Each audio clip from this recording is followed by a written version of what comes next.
low, Michelle? Mm-hmm. See if I can fix that.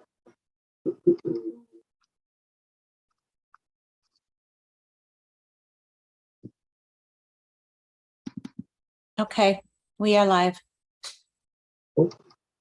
Okay, good evening, everyone.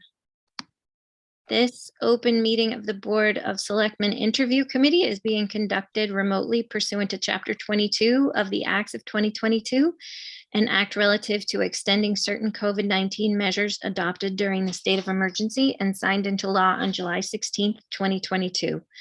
All members of the interview committee are allowed and encouraged to participate remotely. The order allows the interview committee to meet entirely remotely, so long as reasonably public access is afforded so that the public can follow along with the deliberations of the meeting. Members of the public who wish to view the live stream of this meeting may do so by going to Northborough Remote Meetings on YouTube via the link listed on the agenda. This meeting will not feature public comment. Each vote taken this evening will be conducted by roll call vote. Members, when I call your name, please respond in the affirmative. Scott Rogers. Present. And Kristen Wickstead, I am here. So that is all the official stuff. Welcome to Michelle Rehill, our Board of Trustees Chair of Library Board of Trustees. Excuse me. Okay, the applicant Brittany Burns is here. Would you like me to let her in? Sure, thank you. You're welcome.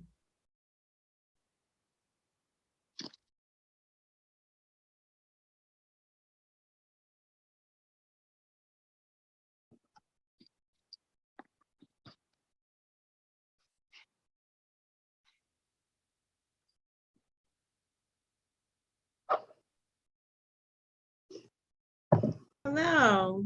Hi. Nice to see you. Nice to see you too. Welcome. Thank you. Hi, Michelle. So, Brittany, I thank you for applying to be on the Library Board of Trustees. I see you're a very busy woman from your application. And anyone who's a full-time teacher, that's a lot. And you're the chair of the Social Studies Department at Algonquin. I am. So that's great. Full disclosure, I have a son who's going to be starting his senior year tomorrow. Oh, congratulations. Exciting. Yeah. Just finished his summer homework, I think, like 5 minutes ago. Taking AP Human Geography, I would guess. He is, yeah. Yep. So, so would you like to start by telling us, I have Scott Rogers here with me today. Usually Julianne Hirsch is on the interview committee with me, but she's on vacation. So Scott was kind enough to sit in. And then you seem to know Michelle. So would you like to start by telling us why you would like to serve on this particular board?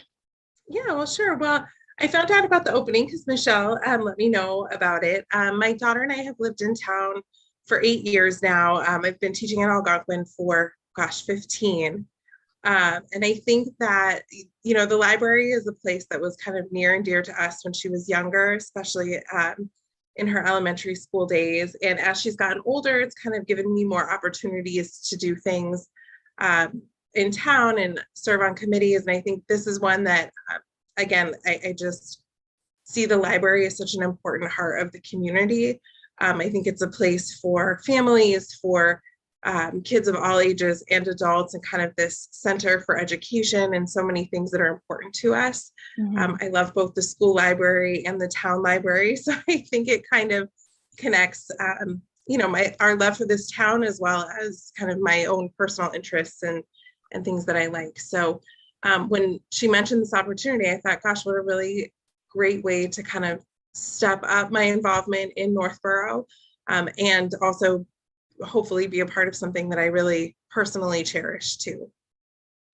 That's lovely. That's great. Scott, did you have any questions you wanted to ask Brittany?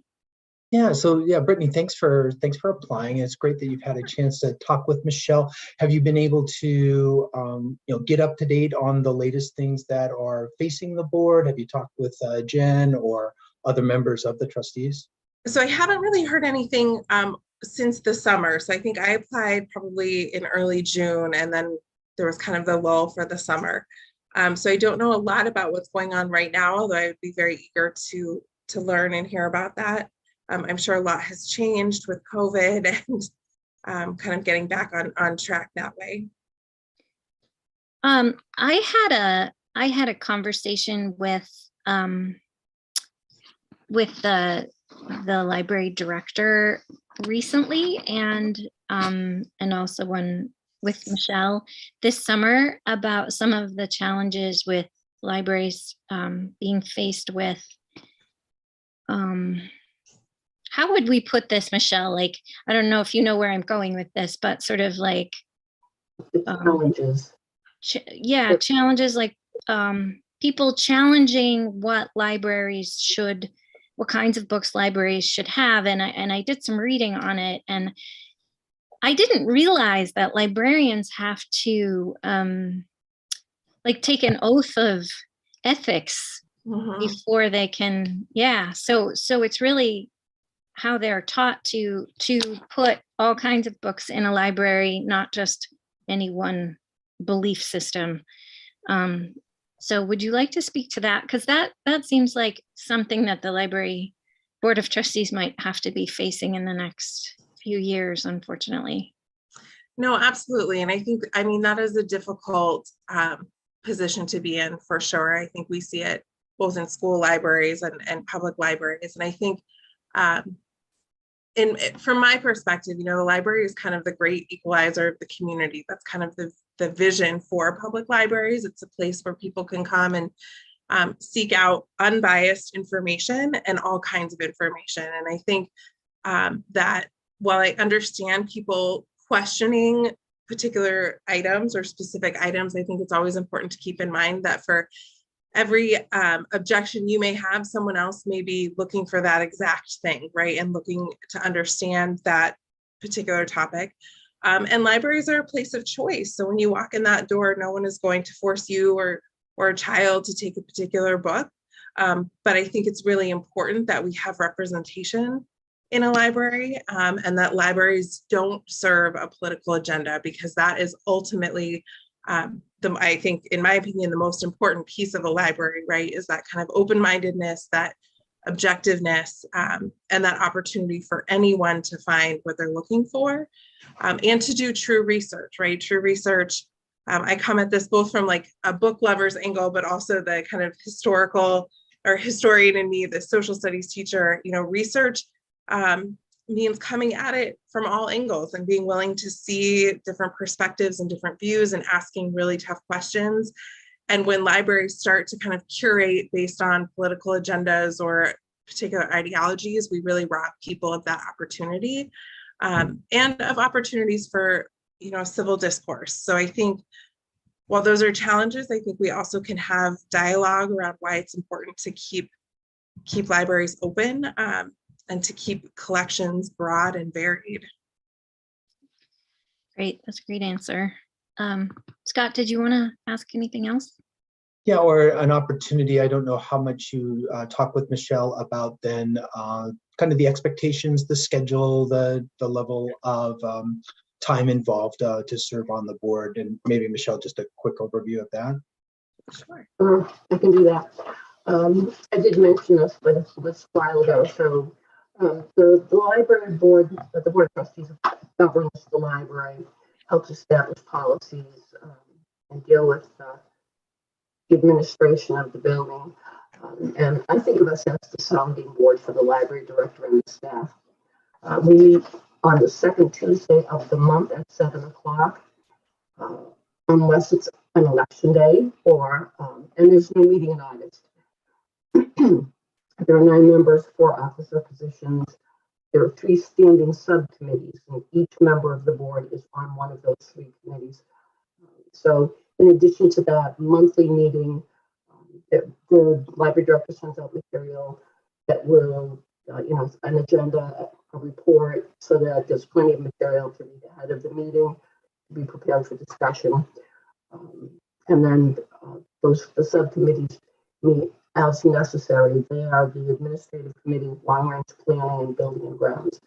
So they meet as necessary, depending on the need of the library director. So there is some time commitment, but it's not onerous. It's pretty manageable and excuse me, flexible about when we have the meetings for those subcommittees. So Yeah, that sounds great. Totally reasonable, something I definitely could do. excellent. Great. Okay, that does it for me. Scott, did you have anything else? That's great. Thank you, Brittany. Once again, it's great to talk with you and look forward to seeing you around. Thanks, you too. So we should be voting on this at our next meeting, I think, Okay. which is in September. So Yeah, September 12th. Okay, great. Right. Hi, Dan. Nice to Hi, nice to meet you, Brittany. back and forth, but Thank you. all right. Okay, well, thank you so Right. much. Bye happy now. first day of school tomorrow. Thank you. Good luck. Thank you. Bye, everyone. Bye. Okay, I'll bring in Patricia if you're ready. Yeah, I'm just gonna get rid of this picture. I realized it's a very silly picture. I'm in my daughter's bedroom. Oops. Somebody's upside down and we don't need that.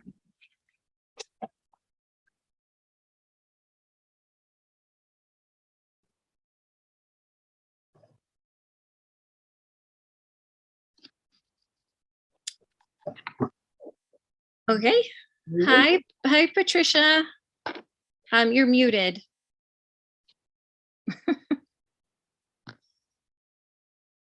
Still muted. There you go. Okay, There you go. That's great. all the time. That's okay. That's okay.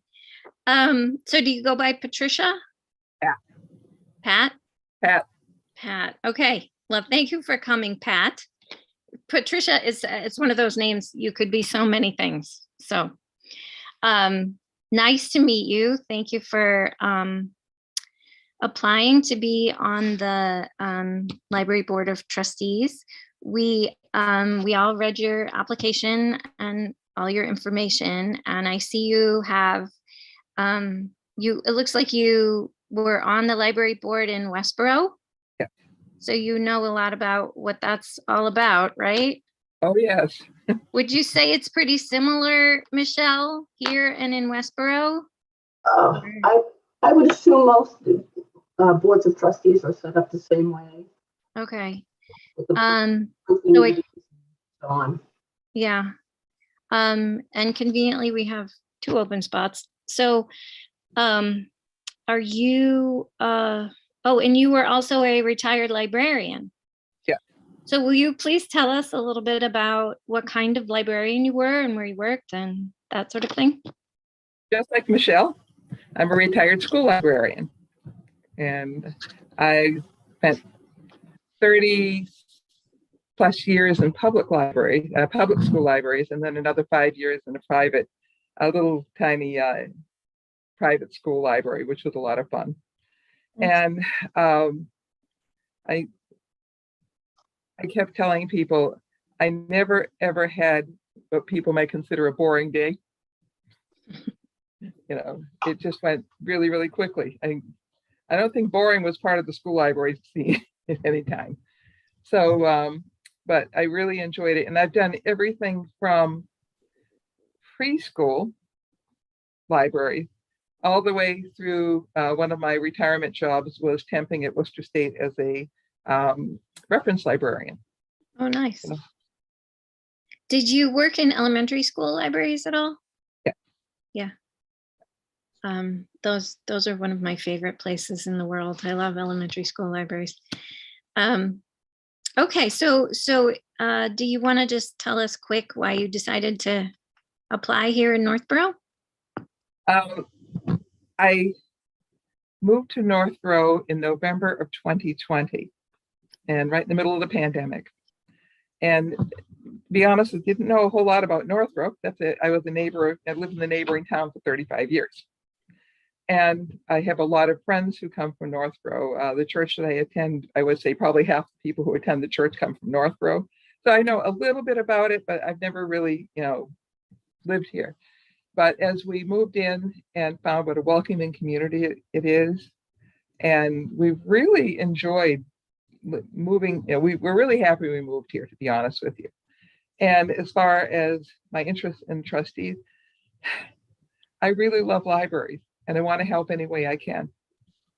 So, I did 18 years with the trustees in Westboro, and I said, well, do I want to poke, I was afraid I would sound like a carpetbagger, just walk in and say, hey, here I am. So I wanted to give it a whirl, get used to the community, kind of get a feel for the place, and decided, yes, I would go ahead and apply. Great. And Nice. Okay.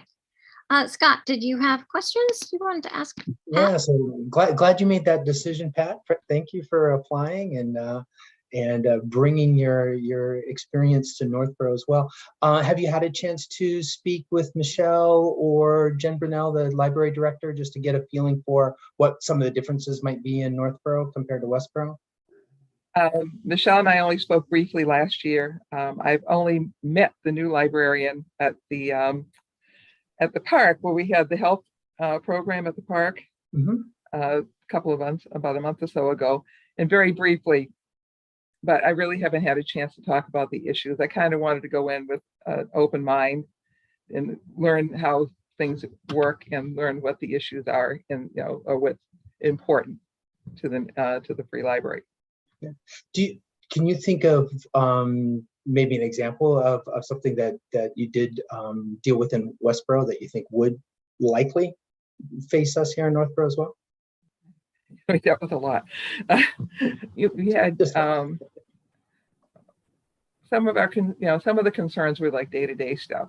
When we first introduced the use of hotspots, then we had people who were abusing them. We'd have people, we said at the time, I think you could have it for 2 weeks, and people would bring it, borrow one for 2 weeks. And then, now remember, this is very beginning of introducing hotspots to libraries, so they were really hot items. And keep renewing and renewing and renewing and renewing. And we said, you can't do this. Well, I need it for my job. And, how do you make a decision like that? But then finally we got to the point where this one woman absolutely refused to give it up. So we had to go, give the, agreed with the librarian. She basically cut off the access to the hotspot and said, we'll charge her for the equipment. That's one example. We've had examples of people concerned with one of the videos that was offered, and I believe it was having to do with fictionalized history of Rome that was for really adult material.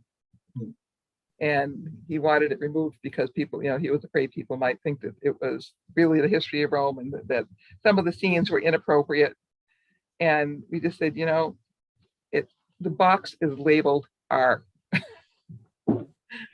And that R rating, that means that children shouldn't be seeing this. You should be knowing pretty much what you're getting into if you see an R-rated video, R on the rating. So we just said, thank you for your concern, but it stays. I'm trying to think of some of the other things. I got to hire a new library director. The old library director had retired after 29 years on the job. And this was like 4 months after I became the chair of the trustees. So I was like, oh, now what do we do? So fortunately, we had a lot of good guidance from, at the time, the Central Mass Regional Library System. It was my first call. What do we do? So they were very good about guiding us and contacted the town manager. The structure of the trustees in Westboro was a little bit different in that it was an elected board and not an appointed board. So it was much like a school committee. They sort of operated independently, but in this case, I thought it was very, very important that we got the town manager involved, because the town manager and the library director would be working closely together. And he was very supportive, and he did participate in some of the interviews. And it was I think we did it very, very smoothly, and we were delighted with the results, because she's been there now since 2010. So she's been there for a while, and they're on the cusp of getting the funding. Hopefully the town meeting in the fall will supply the funds to rebuild the library there. So those are some of the things that happen over the years. There are a few things that come to mind, but there are so many that I can't begin to go through all of them. Oh, no, thank you. I appreciate that. Thanks for those examples. One of the things that we have found that libraries seem to be running into are people challenging what kinds of books and materials should be in libraries. Would you like to speak to that? Well, a long time ago, I was the intellectual freedom chair for the Massachusetts School Library Association, and I got to spend a lot of time, not so much dealing with the issues, but at least reading up on them and being familiar with the issues. And I actually, at one point, had to go out to a meeting in Worthington, Massachusetts, because this is quite a long time ago. This was when Governor Weld was governor. And at that time, he had put aside some funds for schools and libraries to purchase materials that could be used by gay teenagers. And they had found that at the time that children who were gay really needed some support and information that they weren't getting anywhere else. And the suicide rate was such that they really needed to have that stuff. And the people in Worthington at whatever the regional school was out there, one group was protesting this. And I had to go out and kind of, lend some support to the school librarian who was there. And the school librarian and the school district prevailed on that one. But it's just been, it's been in cycles. This year I was on the Mass School Library Association Executive Board, and you can imagine, as a school librarian, what they've been worried about, because people were starting to challenge everything that was coming into the library. Mm-hmm. And so we developed some guidelines and some workshops and some, and a support system for them. But as far as the public library goes, yeah, we're going to get it no matter, I said we had this one guy who didn't like the video. That was pretty tame compared to what's going on now with some of the people. And the only thing I can say is, as long as we have a good selection policy and we have support from the trustees, support from the selectmen, and from the townspeople, we should prevail. Okay, thank you. I appreciate that. Michelle, did you want to add anything else? Just quickly, sort of the basics of, there are 9 members on the board. We meet on the second Tuesday of the month at 7 o'clock. We have 3 subcommittees, standing subcommittees. Each person is on one of those 3 committees. So in addition to the monthly meeting, there are meetings of the subcommittees, but they are not regularly scheduled. They're just as need arises, or at the request of the library director. So the administrative committee, the long range planning committee, and the building grounds committee are the 3 subcommittees. And again, they just meet as necessary. And I could share more information about what the responsibilities are, but again, having had experience on the library as a library trustee, I think you have a good feeling for what all those things are and what's involved. Mm-hmm.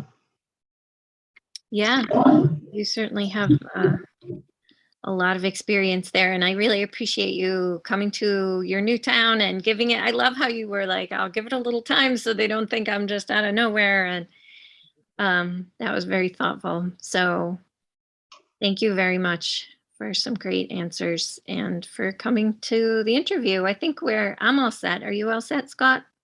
Yeah, and so just set the expectation that at the September 12th meeting of the Board of Selectmen should have a vote on this and go through these appointments. Should hear then. Thank you very much for considering me. Yeah, well, thank you for applying. Okay, take care, Pat. Thanks, Thank you, Pat. Pat. Good to Nice see you. meeting you. Nice to meet you too. All right. Great. Are we done with me now? Yes, you are free to go. Thank you, Michelle. Thanks, Michelle. Nice Thanks to very see you. much. Good to see you too, and I look forward to hearing a great report on September 12th. Yeah, You betcha. Thank you. Bye-bye. see ya. Okay, so we have Town Clerk Andy Dowd, and the applicant is also here, so I'll admit them. Thanks, Diane.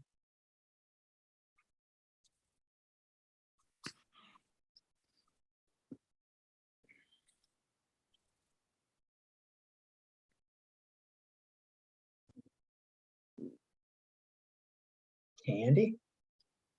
Good evening. Hi, Andy. How's everyone doing? Good. How are you? Very well, thanks. Keeping busy. You still at work?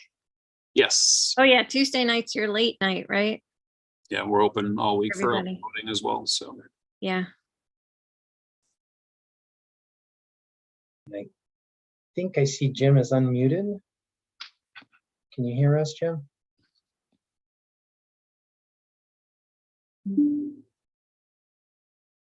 Maybe not yet. He goes by Jim. I'm making an assumption from the way the application is filled out. So we'll check on that. I shouldn't make that assumption. Right, yeah. Let me double check.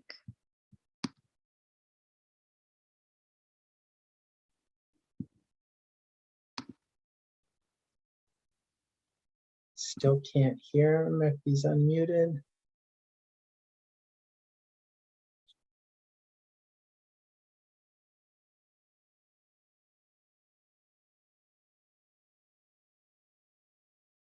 If you have the controls to raise the hand or anything like that, give us an indication that you can hear us.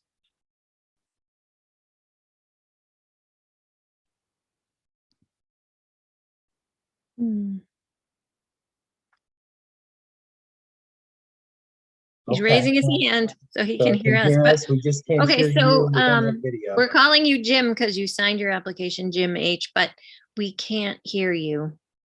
So we can't really do an interview until we can hear you. And it would be nice to be able to see you too, but if you want to like leave and then try to come back into the meeting, that's fine. Okay. We're getting the indicators. That's good. That works. I love that. That was actually really funny. amazing what you can accomplish with a few little symbols. Emojis, yeah. I'm here. Thumbs up. Probably not the right emoji. Oh, look at you. Are you having a party, Andy? I wish. Yeah. Not this week. No. Are you getting a good participation in early voting, Andy? How's that going? The traffic for the in-person early voting has been pretty quiet. We were open last Saturday 9 to 5 and we only had 11 people, one of which was a worker, so really 10. 11 again yesterday, and I think as of right now we've had 19 people during the day today since 8 this morning. So, but we've mailed out about 1,900 ballots, so you know that obviously covers a large portion of people that may not be available on election day and still want to vote. So Yeah, that's good numbers. it is. Yeah, hopefully they all come back. So yeah, good number back so far, but still a lot out there. So Remind me, what day is election day again? the primary is Tuesday, September 6th, next Tuesday, the day after Labor Day, and then the Right. general is Tuesday, November 8th. And what was Hey. Oh, right, the 8th, okay. I'm just gonna. Okay, I'm putting that in my calendar.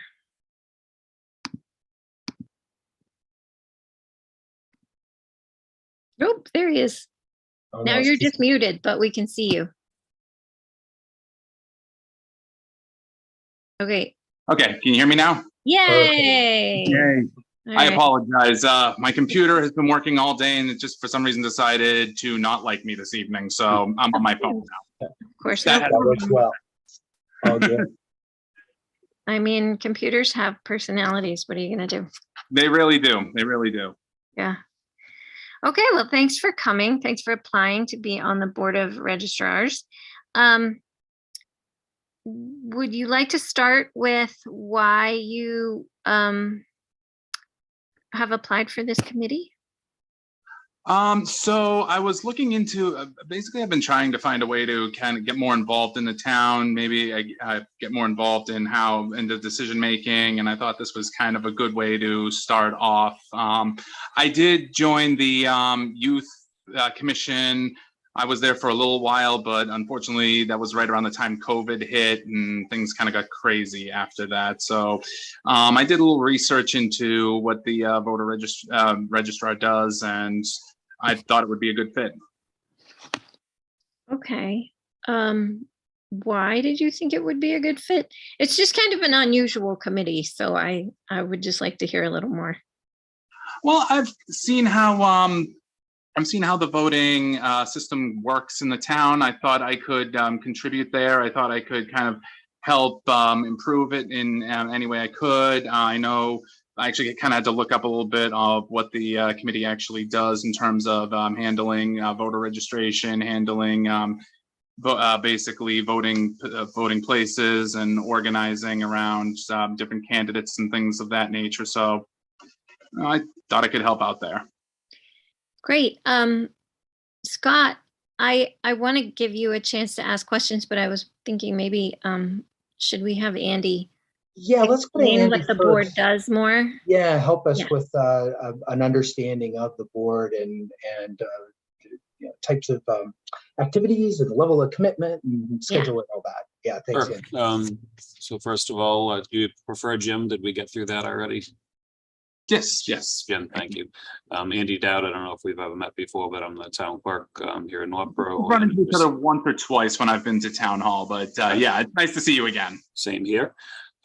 So it sounds like you've done some research, which is great. In the law, the registrars, the voters have a lot of different responsibilities. In current times, in communities of our size, most of those things are handled by paid staff, like a lot of other things that are governed by statute. But one of the most important roles the registrars serve in is if we ever have an election recount, which we hope we don't, but I've had one in my 18 years here as clerk. And when that happens, you know, the registrars do oversee a lot of that process, including basically acting as the judges. So as the ballots are recounted, if both sides of whether it's two candidates that are opposed or a ballot question, which was the case in our situation, if they can't determine whether or not the vote was yes or no in the situation we had, they send it over to the registrars, which then act as a you know, basically a jury almost, and they all view it and they jointly you know, vote and make a decision whether or not that should be counted or not. So obviously that's a very important role in that point. It happens infrequently, but when it does happen, it's important. And there's a lot of focus on you. Beyond that, the law requires the registrars sign, like anytime if you've ever signed a petition or nomination paper for a candidate or a ballot question, frequently see folks collecting at local shopping plazas. All those signatures have to be certified by my office, and on the form we have to affix the registrar's signature. Fortunately, the state allows us to use a signature stamp, so with the registrar's permission, we do that. So your name appears a lot of places, but there's no heavy lifting typically on your part. And the other role that the registrars typically serve in Northborough is just basically they're helping out at town meetings. Sometimes we ask them to help count the votes at town meeting. On election day, a registrar can't serve in any capacity as an election worker. That's specifically prohibited by law because of their potential duties afterwards if there were ever be a recount. But we do occasionally have them serve to help out, say covering phones in the office or even acting as a greeter at the polling place, directing people, which certainly is perfectly fine. So just, general making sure the voting process goes smoothly. And I like to think it does in general here in Northborough. But, that's kind of a quick overview of the position. So, it is generally kind of a figurehead role, but it does have great importance when the time comes, even if it's only on an occasional basis. That's kind of what I got, kind of the feeling I got from it when I was looking into basically what the role entailed. So, okay, thank you very much. You're welcome. Scott, did you want to ask anything? Yeah, I guess so. Jim, you've done a little bit of then research into what the position holds and entitles. Andy's giving that interview on any concerns, reservations over the level of commitment, the importance of it. You're able to serve in that capacity. Of course. Yep. Excellent. Absolutely. And then Andy, in terms of this particular board, is there a need that the members are distributed amongst political parties? Can you explain some of that? Yes, so the law does require that, and there are typically 4 members of the Board of Registrars. I serve as the ex officio member, so I would only vote as needed. And all the members have to be enrolled in a political party, and we can't have more than 2 members enrolled in the same party. I'm the only one that's allowed to be independent, or what we call now unenrolled. And the rest of the members are required to be enrolled in a party, which is sometimes the challenge to get people to serve. And I know Jim and I talked about that when he initially applied, about that requirement. So it does require equal representation. That's for obvious reasons, at a recount, that sort of thing. Of course. Okay, and without getting into the affiliations of the other members, what we'd have in Jim's case then is in this third spot, it would balance or not over allocate above the 2 per party. Correct. Yeah, we currently have 1 Democrat and 1 Republican, myself being unenrolled, and the opening is for, in a sense, either party. And it's all public record, but if Jim wishes to disclose his registration, but it would keep everything in check as far as the law goes. So Okay, good. Okay. All right. Yeah, Jim, any questions for us or for Andy? No, I think we've covered everything. It's been great. Okay. Okay, sounds good. Well, I guess that's it then. Thank you for coming. Thank you. Yeah, and Jim, there'll be most likely a vote for appointments at the Board of Selectmen meeting on the 12th of September. So we should have an update on results then. Great. Thank you very much. Thank you for your time, everybody. thanks, Jim. Appreciate Yeah, it. thanks for Fine. applying. Thank you. Take care. Have a good evening. You too.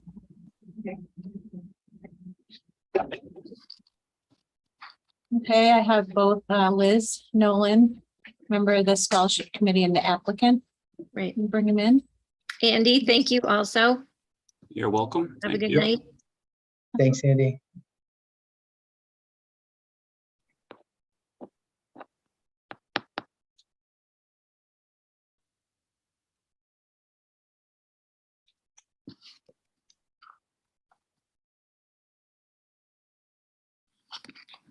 Hi, Liz. Hi, Liz. And it looks like Cynthia's getting connected. There she is. Hi, Hey Cynthia. guys, how is everyone? Hello, Cynthia. How are ya? I'm doing pretty good. I'm just gonna reach over and grab a fresh piece of paper because this one I just finished writing all over. How are you all? Good. well, thanks. Julianne's away on vacation, so Scott's helping out tonight. Great, terrific. I like that blue color. I'm a color person. I've got like orange Oh, back here. my dark blue. Yeah, Yeah. I'll fill you in later on that. Okay, all right, great. So scholarship committee, yay. Yeah. Great. So you're up for another committee? Oh, sure. Yeah, I just actually, I resigned from my son's parent advisory committee at the college. Okay. Yeah, so he's all done.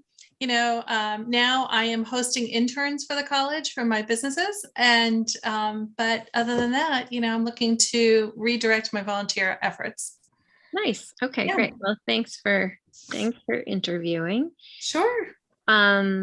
We have, from what I understand from talking to Liz and sort of paying attention to general scholarship committee things over the last few months, they really kind of reinvented themselves or are in the process of reinventing themselves because a lot of people left. And so there are several fundraising endeavors that they are working on. So I know I read your application and I remember from our previous conversation for a different committee that I know what your expertise is, and we can talk about that too. But my first question was just what are you do you have experience with fundraising, and are you comfortable with that? And I know that's a big piece of what this committee is starting to work on. Yep. So I'm the president of a nonprofit in addition to being an entrepreneur and a small business owner. And so in my nonprofit, we actually just this past fiscal year launched our first ever development committee. The nonprofit's 40 years old, but we had never actually had fundraisers before that. We had always earned all of our money through educational programming. So this year we created a development committee. And some of the things that we did was we created a passive income revenue source. So through things like Target Circle and Amazon Smiles and activities such as that. We also launched an advocacy auction where we had an online auction. We were fortunate to use one of the interns from to do that through an application called Galabid, and it was fully online. And so we were able to do that. And then we also went full force applying for grants and foundation money, et cetera, and in-kind contributions as well. So software, tools, technology, things like that. And roughly speaking, we brought in, I think, I'd have to think about it, but I think roughly speaking, and then we also launched an equity sponsorship program. So I can't forget that. Roughly speaking, altogether, we brought in $100,000. So, and a committee of three if you count me, but 3 plus an intern for the summer. So I think that was a pretty successful fundraising endeavor. Yeah, that's wonderful. Okay, great. Did you want to ask any specific questions, Scott, or general? Yeah, just to get an idea on, have you had a chance to speak with Liz on the side, other members of the Well, I've known Liz for a very long committee? time, but I didn't bother her about the scholarship committee because I didn't know if that was like appropriate or not. So I didn't want to like muddy the waters or anything. But I've looked at the new website and I've read the materials that are on there. And I have to say, I'm very pleased to see that we've opened up the scholarship to not just Algonquin graduates, but anybody who lives in Northborough, because when my son graduated and my daughter graduated, they weren't eligible for the scholarship because they didn't graduate from school in Northborough. So I was very pleased to see that change. Mm-hmm. Yeah. Yeah, and that's good. So you've immersed yourself in what the duties entail. Liz, maybe that's an opportunity for you to talk about what's happening now with the scholarship committee, what you kind of forecast, and then levels of commitment and scheduling. So like Kristen said, we're pretty much a new committee as far as who is in there. I think one person has been there for a year, but we don't meet as often as some of these other committees. But we are in the process of revamping and bringing new ideas to the table of what we want it to look like. There's obviously certain things we have to follow because it's, through the town. And so there's, I'm not sure as far as fundraising, and this is probably a question that we need answered, to be honest, but I know like a nonprofit versus a town and grants, I'm not sure how that works with a scholarship. That's something we can investigate, of course. But so what we're trying to do is our first thing is to raise more awareness that this fund even exists. Right now, there's a checkoff box on the tax form. We've discovered it from just the kind of informal poll of people. A lot of people don't realize that's even there. Yeah. Or their mortgage company pays, their taxes directly. So when that bill comes through, they don't even pay attention to it. I'm one of those people. Yeah. So is, I think, most of us. So you can also, if you go onto the town website on the link for our committee, there is a link to donate online. But again, nobody's going to know that it's there and nobody goes searching for that. And the third way to donate is through mail-in. But again, if they don't know we exist and that what we do with the money and how they can contribute, we're not going to get those funds in. Last year we did award $1,800. They were small. Not that that's not a good thing, but what we would love to do is to have bigger awards to the recipients. And through that is obviously the fundraising, and that's where that comes in. So right now we're in the talking mode and brainstorming mode of, what can we do?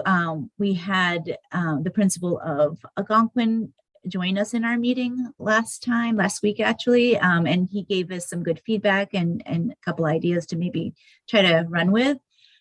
So we're kind of in the process of that. One thing that we don't want to do is hit up the businesses in town. They are hit with everything, and we kind of decided that they support everything else in town, the PTOs and the sports, and they sponsor, community affairs stuff. So we don't want to hound them, I guess, is the thing. So we would really like to rely on donation from residents. And typically we feel like it's a generous community and that we can go far with just bringing a little more awareness of what the fund does, and what we, and how we can bring that in. I know to your point, Cindy, about recipients just being from Algonquin, I don't think that was ever the intention. My understanding when I joined was that maybe they should have done a little more outreach to these other schools where they have students. But that is definitely something on our radar, is not to be overly focused. I think generally the more students are from Northborough who are seniors in high school are going to Algonquin, but we do want to, that's on our radar, to reach out to other schools as well as homeschool kids and special ed kids that may be placed out of district as well. It's always been open to them. I just don't know if and how it was, communicated to them. So that's always something that we can improve upon. Yeah, I love to hear that, because we were actually specifically told no. Yeah, that's interesting. Yeah, so I'm really excited to hear that, because I'd love for the scholarship to be able to be inclusive of everyone in the community. So I think that's great. So yeah, right now it's for any high school senior. The only requisite is that they have to live in Northborough. Yeah. Well, and I know the state legislature passed a bill about kids who didn't pass high school because they couldn't take the MCAS, but if they want to take some college classes, they can, kids with disabilities. I know this because my sister was telling me, because my nephew has autism and he might want to take a college music class, but so that kind of thing. They don't live in Northborough, but I'm just thinking like other families in Northborough have kids who might want to take a community college class or a state college class.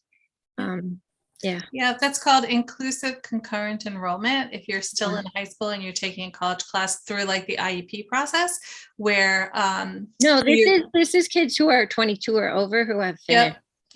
That's also that's just an extension of the same program. We testified to that actually when it first started 4 years ago. My son and I did, because we weren't really sure at that point in time what his track was going to be. So I was thrilled. I was doing cartwheels over here when that passed.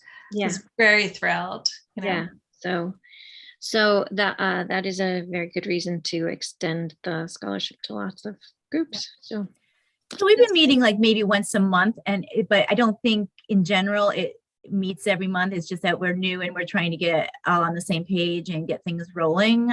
So maybe for the first year, it may be a once a month meeting, and we are meeting in person since it's such a small group. So we had a meeting last week, and we just need to figure out when we're meeting next. September is kind of busy with open houses and the start of school and the start of sports, and just need to get all on the same page as who's available when. But we're shooting for Tuesdays and Wednesdays. That seems to be the majority of the availability of the members right now. And we've been meeting at the library, so it works out easy. Great. Did anyone have any more questions? Cindy or Scott? This is an opportunity to say if you had more questions to ask. Yeah. Yeah, I guess the only thing I wanted to ask is whether or not, and this might be too early because Liz, you were saying that it's really a recently formed committee, but I saw that one of the scholarship criteria was to actually submit something in writing.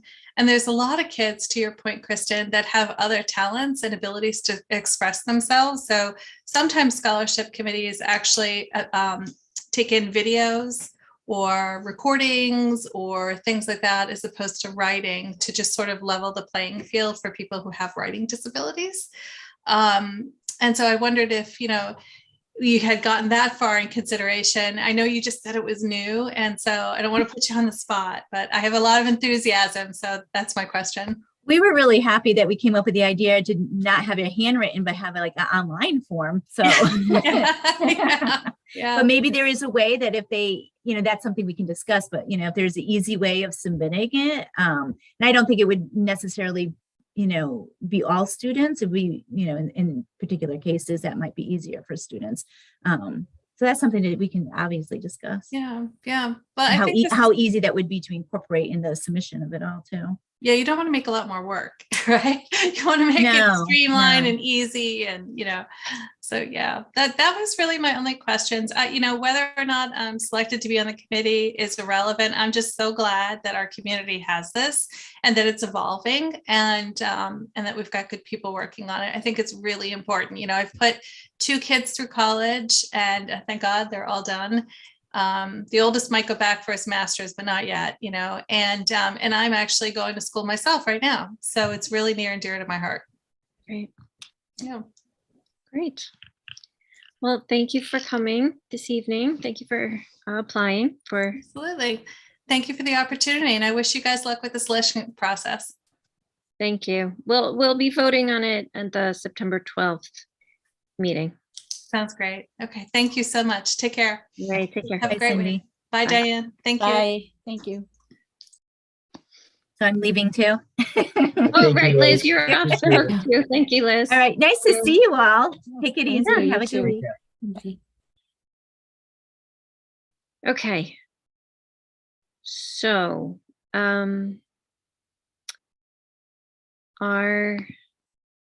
so we're not doing minutes, right? Correct. Yeah. So we can do right into deliberations if we want. Right. And then there's some kind of thing we have to vote at the end. Is there a script for that, or am I just supposed to remember what I'm saying? No, it's just mostly, Diane, you gave us the terms. Yes. And so for the Board of Library Trustees and the Board of Registrars, those are going to be 3-year terms for those spots. And the Scholarship Committee is a 1-year term, or what remains in those terms. So when we put forward the motions, we'll do it with those dates and terms. Okay. Okay. So, well, should we discuss? I mean, it's there are 2 open spots on the Library Board of Trustees. Yeah. Are you comfortable with both of the applicants? Absolutely. I like that we've got kind of early in their career, or earlier in their careers. I mean, mid-career for Brittany, but and then Pat having that experience. So I think that's a nice kind of pair to introduce into the Board of Trustees. Comfortable with their interactions with Michelle and knowing what they're getting into. So no concerns with Brittany and Pat on that. I think going to be great experience added to the trustees. I agree. I think they're both excellent candidates, and I liked both their answers about everything. And I agree that it's nice to have one librarian with a lot of experience as a librarian and as a trustee, and another person who's not a librarian but has a lot of passion and love for the library and is a committed educator. Right. Yeah, and both, aware of the issues that might face the trustees. So, in answering both of them answering the questions, demonstrated, right? A bit of experience and a point of view on that. So that's great to see. I wouldn't say pleasantly surprised, but I was impressed by both. Great folks right there. Yeah, for sure. Okay, and then Jim for the registrar board. I feel like we didn't get into a ton of specifics because, like Andy explained, that is sort of a board that's a figurehead until we need them, and then they're like the firemen, then they really need to do something super, super important. Right. What could have been better for Jim, and maybe this is a comment, for other interview candidates, if we go forward in other positions, is it's really helpful if you've got kind of an awareness, an answer, the ability to kind of extemporary. Yeah, thank you. To be able to talk, right, about the issues that might face or within the realm, within that knowledge domain, and gave some opportunities maybe for Jim to express that. It's hard if you're coming in and you're trying to then learn about a committee. But then, all the more then to have some conversations, get some background, be able to realize that you're going in front of an interview committee, right? And there's likely to be questions to you about level of experience in that domain, or just, if you're new to the domain, what is interesting to you about that. And I didn't see that, definitely would like to see that in candidates as they apply, that demonstration of interest and engagement with the particular board that they're applying for. To go a little further, we do need that position filled. We've got elections coming up that could be called into play. We need to have retain the balance on the board, so we do have one in each party. So I guess we would be able to muddle through election. I shouldn't, and you'll kill me if I say muddle through elections. Be able to efficiently get through an election season, but it would be good to fill that position in that respect. Yeah, I honestly, I was the liaison to the registrar board last year, but there were no elections, right, except for the town election. So it was sort of a slip through the cracks board for me last year. I didn't really learn anything about them. So I feel like it's a little bit of a weak spot for me, and I would like to fill the position. And he did seem eager, and he did seem like he had a long conversation with Andy. He said he talked to Andy when he was applying, like maybe when he went to get the application die. Yeah, it sounded like at the time. Yes, there was some back and forth. Yep. Yeah. So and I may be a little strong in that I had the benefit. I think it was last year that we had an interview with one of the newer registrars. So looking back on that process, that candidate had some experience in the domain, was able to answer questions about that. So I'm doing a comparison, and maybe that's not as fair as it could be, but that's just where I'm coming from, is that I have a recent comparison for the Board of Registrars. And that makes total sense. It's a funny thing, like it's one of those things, well, like how are you going to get experience if you don't get to do the thing? Right. So, yeah, so it's a little bit tricky. All right, well, oops, I dropped my pen. So should we talk about Cynthia? Or should we finish up with Jim? I don't know. I kind of want to give that a minute to simmer in my head Okay. and talk about, I guess she goes by Cindy. I called her Cynthia last time. I don't think she cares. She is what my mother would call a hot ticket. She's full of energy. She's Right. always got a lot advocate of for energy and education. a lot of things to say. And she's a very passionate person. And I love the idea she brought already about the video. Yeah, right. So already, coming into a likely position, having thought about it, steeped in the domain, and then already having some ideas on how to move things forward, and being already engaged with that aspect of it. So yeah, no concerns with respect to her on the scholarship committee. Yeah, that was also pretty impressive. So yeah, so I would definitely recommend her for that personally.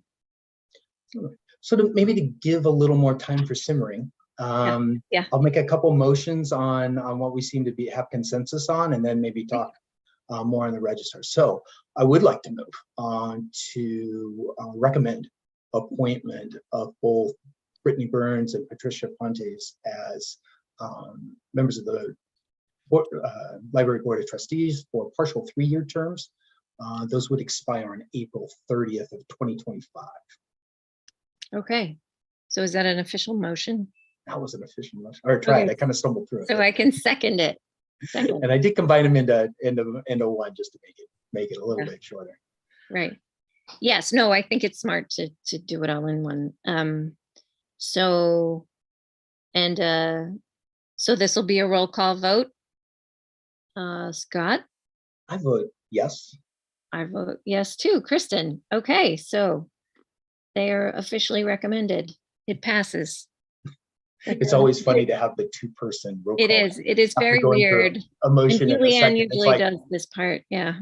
I haven't had an opportunity to do kind of the negative motion, right? You're the one that makes the motion, but then you vote against it. So that's kind of we haven't had any of those strange occurrences yet. No. So for the scholarship committee, I move that we recommend appointment of Cynthia Moore to the scholarship committee for a partial 1-year term that would expire on April 30th, 2023. Second. So roll call vote. Scott? Aye. Kristen? I'm an aye. The recommendation passes. She is recommended. There we go. Excellent. Okay. So talk a little bit more about the registrar. I guess I would always prefer, right, to have candidates, come ready to go, for an interview, right? Yeah. But I'm also really interested in filling the positions that we have open and getting those in. In fact, don't let me forget, I want to close out the evening with a run through of the other open boards and committees. Great, good. Yeah, and I'll put that. I'll post that on social media. But I also don't want to discourage new folks from applying. Right. No, that's important, and he is new. Right. So on balance, then I would have preferred a stronger interview. Overall, I'm fine with moving forward with recommending appointment of Jim to the registrar. Okay, I'm just looking at how long has he lived in Northborough? 5 years. Oh yeah, and he said he wants to serve the town. Like I'm fine with it. Honestly, my main concern with him was the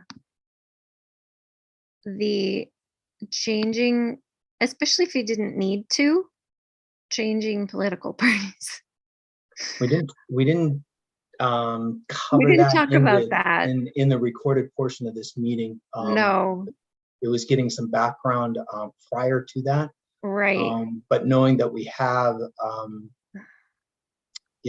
it does give, knowing that our existing members cover both parties, I guess I'm not as concerned as if it was a third person in one party then changing an enrollment just to get on the board. Yeah, I just think it's strange because you Right. didn't need to, So so. then I'm not little concerned puzzling. about that. Right. I am a little concerned about it, but it's mostly because it's puzzling and not because I think it's problematic. So I think I will go ahead and recommend too. So you can make the motion. All right. So I move, we vote to recommend James Harrington for the registrar for a partial 3-year term that expires on April 30th, 2025. Second. Okay, roll call vote. Scott, Aye. Kristen, aye. He is recommended. Why is it a partial 3-year term? Why are you saying that? Oh, just because we don't have like a full 12 months remaining before next Oh. April. Oh, I see. Okay. Yeah, so thanks, Di, for those precise language on those. Yeah. Yeah. Okay. Good. All right. Well, I guess that's it. Yeah, so if I can run through the openings that Yes, are please available do. on other boards, committees, and commissions. Yeah. We have Board of Assessors, Cemetery Commission, Community Affairs, Council on many? Aging. Do you have the number of how many spots on Oh. each one? Yeah, one moment, I'll get those. 1 second. Navigating back to those. Oh, it moved me out. 1 second while I get that. Boards and Committee Information Center is on the town website. When you get to the landing page there, select the icon that says vacant terms. And you will see the assessors has 1 vacancy. The Cemetery Commission has 1 vacancy. Community Affairs has a vacancy. Mhm. Council on Aging has a vacancy. The Cultural Council has 5 vacancies. So that might be one that folks want to target. I'm sure they could use this support, right, on that. Design Review Committee, 1 vacancy. Financial Planning Committee has a vacancy. Historic District Commission has 4 vacancies. So there's a commission that could use some help. Municipal Code and Bylaw, 2 vacancies. Open Space, 1 vacancy. Trails Committee, 1 vacancy. Youth Commission, 1 vacancy. And I think I would list Zoning Board of Appeals as a vacancy for the alternate slot. Oh, right. So anyone that's interested, go to the town website, look up the links for applying, and Lots of stuff. Lots of good stuff. We'll get you into here. Yeah. Fun things. We did have somebody who interviewed for something else. He said he might be interested in, what was it? The Municipal Code and Bylaw, which Right. seems to me just like really hard one. And I was like, oh, please. Yes. Yeah. I Getting applaud help you. on that would be good. Yeah, that'd be great. And we have 2 openings, so, okay, great. So should we make a motion to end the meeting? So moved to adjourn. Second. Scott, I roll vote, call vote? I vote yes. Yes, I also vote yes. Okay, the meeting is ended. Okay, Thank you very much. you. Thank you, everyone. Diane, Thank for you. all Thanks, the Di. preparation. You're welcome. Have a good night.